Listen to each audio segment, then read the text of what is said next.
Ayan po yung biscuit, digestive biscuit blender. Para maging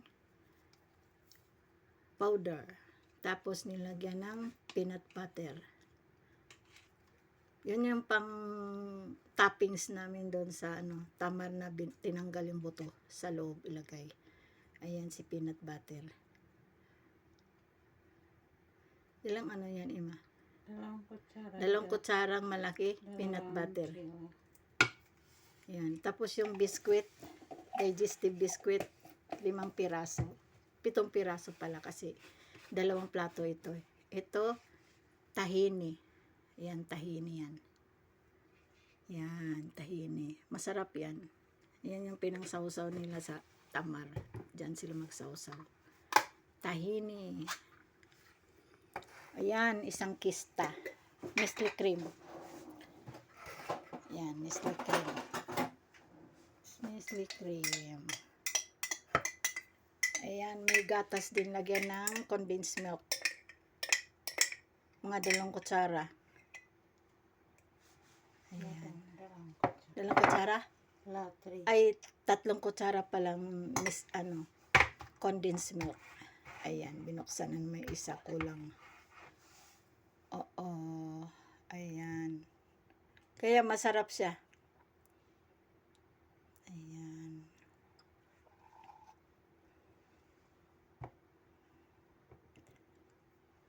Ayan na po. Ayan yung Nestle cream ilagay. Isang lata. Isang lata lang yan. 1 ilba. 3/4 asan. Ida kulang. 3/4 bas. Makulo. 3/4 lang. Ida kulang. 3/4 lang muna ilagay. Tapos pag kulang, dagdagan ulit ng another 1/3. Kaya maging isang lata. Yan, i-mix-mix lang. Mikos-mikos. Mikos-mikos.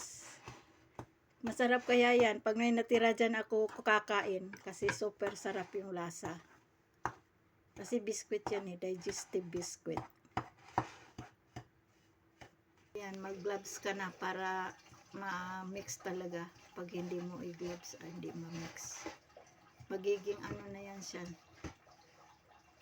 Sticky. Parang agina.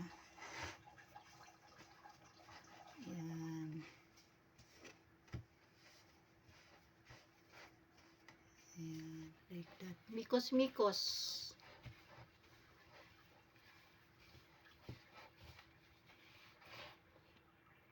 Dinagdag yung natirang kista ay Nestle cream para kasi dry pa eh. Hindi siya dikit. Maganda yan pagka medyo dikit-dikit na. Sarap kainin. Parang peanut butter. Pero may peanut na. Yan na yung yan lang yung mixture niya. Mikos-mikos hanggang sa mag-smooth siya. Ganyan siya. Yan. Para mag-smooth. Parang kang nag-mix ng harina. Idong. Hindi large lang yan. Hindi naman extra yan. Lumit yung paa. Lumpit yung paa. Lumit yung kamay mo. Ibig sabihin. Yan na po. Pwede na yan siya ilagay sa loob ng tamar. Yan na yung pinaka-mixture ng ingredients na panloob, pang-toppings. Pangloob ng Oo. Ganda na po. Ayan, mag-start na kami. Ayan. Parang matigas, hindi. Hindi Parang kulang ito eh. Ano ilagay mo? Ilagay mo ulit. Malambot naman Hindi kagaya nung Ayan po. Ayan. Lagyan ko yung malambot. Ala. Hindi daw pasok si Likida sa mga pilaglag. Ayan. Kahapon matigas nga yun eh. Ayan na po. Yan, nilagyan namin ng palaman. Ganyan lang po. Ayan yung palaman. Babay na po.